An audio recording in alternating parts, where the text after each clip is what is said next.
السلام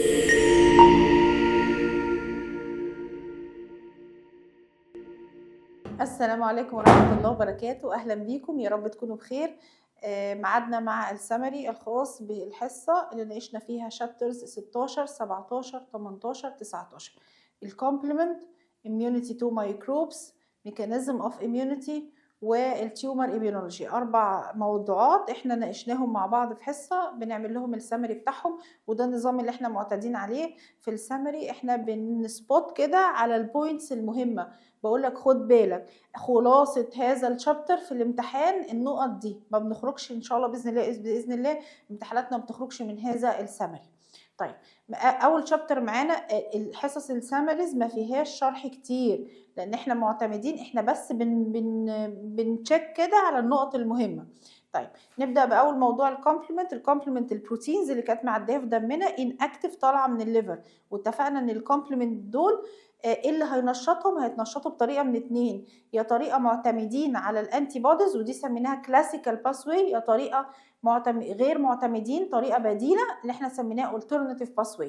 في الكلاسيكال باثوي هنا في دور للانتي بوديز ودور للاكوايرد اميونيتي، والانيشيشن يعني الاكتيفيشن بيحصل لما الانتيجين يمسك في انتي بودي، في حين ان الالترناتيف باثوي ده جزء غير معتمد تماما في تنشيط الكومبلمنت على الانتي بوديز، وبالتالي الاكوايرد اميونيتي هنا ملهاش اي دور. هنا الكومبلمنت بس يشوف جزء من البكتيريا، حته على سطحها اندوتوكسين، منوز، اي جزء على سطح البكتيريا فالكومبلمنت يتنشط.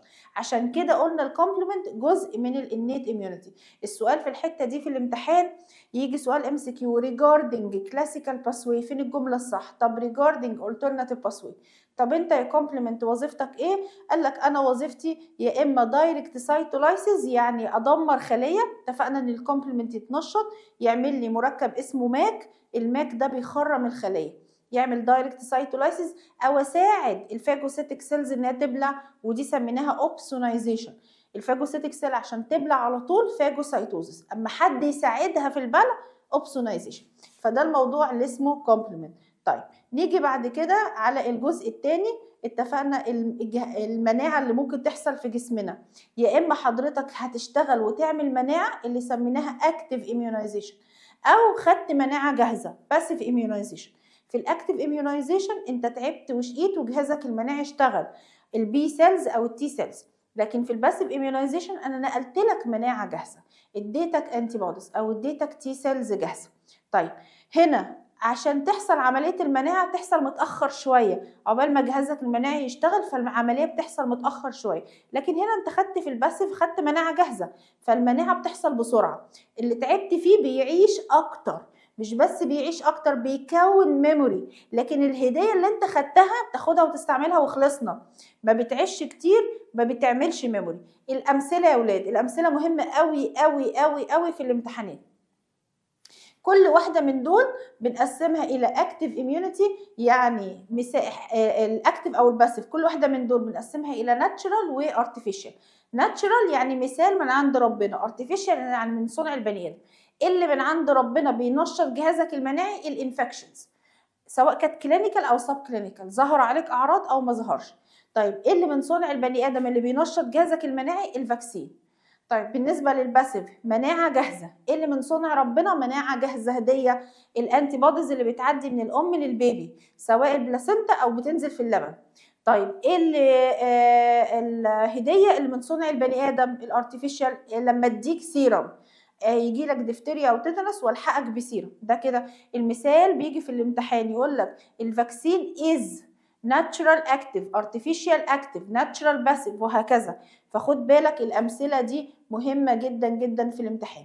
بعد كده اتكلمنا على شابتر مهم اسمه immunity to microbes، وفي الاميونيتي تو مايكروبس انا يهمني كل ميكروب المين ريسبونس، السيناريو الاساسي البطل الحكايه فيه.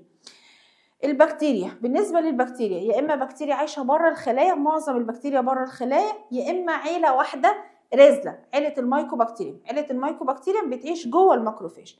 فلو بكتيريا عايشه بره الخلايا احنا هنحاربها بايه؟ لوجيك، هتشغل اول حاجه الانيت الماكروفاج وهتطلع كومبلمنت يتنشط بالترناتيف باث واي. المين ريسبونس انتي بوديز، حاجه بره الخلايا يبقى طلع لها انتي بوديز، ماشي. لكن عيله المايكوبكتيريم، مشكله عيله المايكوبكتيريم انها عايشه جوه الماكروفاج، فالماكروفاج هنا ملهاش اي دور معانا. فدايما المين ريسبونس هي التي هيلبر 1. ليه؟ عشان تطلع انترفيرون جاما ينشط الماكروفاج. دايما في الامتحان السؤال بيجي على المين ريسبونس، يقول لك المين ريسبونس ضد الاكسترا سيلولار بكتيريا البي سيلز، المين ريسبونس ضد الانترا سيلولار او المايكوبكتيريم التي هيلبر 1. طيب اما بقى بالنسبه للفيروسات، الفيروسات احنا محتاجين في الانيت، محتاجين قاتلين في الانيت ناتشرال كيلر، وبالنسبه للاكوارد تي سايتوتوكسيك. دايما الفيروس الدكتور قالت لك ملوش، هو بيخش جوه الخليه ملوش حل غير ان الخليه دي تتقتل، هتقتل هذه الخليه. اللي هيقتل في الاول الناتشرال كيلر، واللي هيقتل بعد كده التي سايتوتوكسيك. هنا خد بالك في الفيروسز ممكن العب معاك لعبه، اقول لك المين النيت اميونيتي او المين اكواير، او اقول لك المين ريسبونس واجيب لك واحده من الاثنين ناتشرال كيلر او تي سايتوتوكسيك.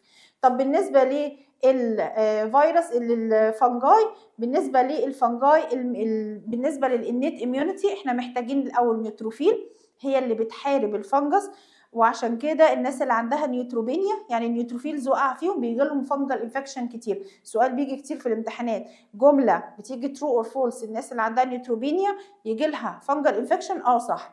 طيب المين ريسبونس دايما بنعامل الفنجس كانه انترا سيلولر، فالمين ريسبونس عندنا هو التي هيلبر 1.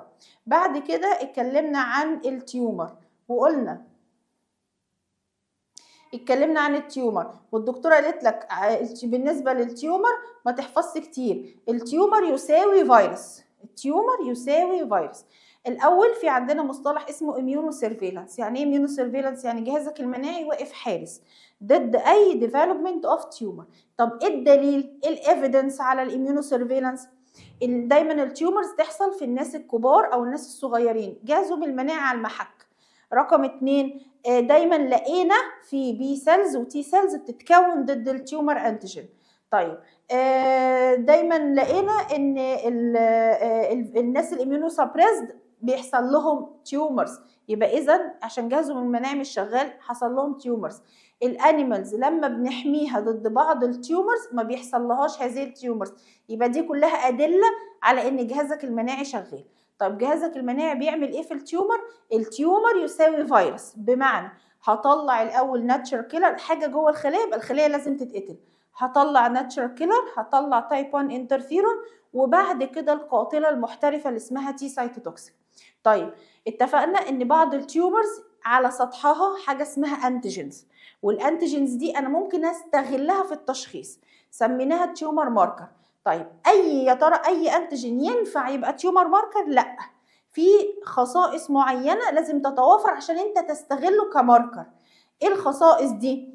اولا انه يبقى سبيسيفيك للتيومر ده، كميته في الدم بتتناسب مع حجم التيومر، يكون بيطلع بدري فيساعدك في الايرلي دايجنوزس. كل الناس اللي عندها نفس التيومر يبقى عندها نفس الانتيجين ده، وفي هذه الحاله هستخدمه كتيومر ماركر. ده كده سمري مهم للجزء بتاع الكومبلمنت، الميكانيزم اوف اميونيتي والميكروبس، اميونيتي تو ميكروبس، واخر حاجه التيومر اميونولوجي. اتمنى ان احنا نكون لمينا كل الحاجات المهمه. شكرا لكم يا حبايبي، اتمنى لكم التوفيق دايما. السلام عليكم.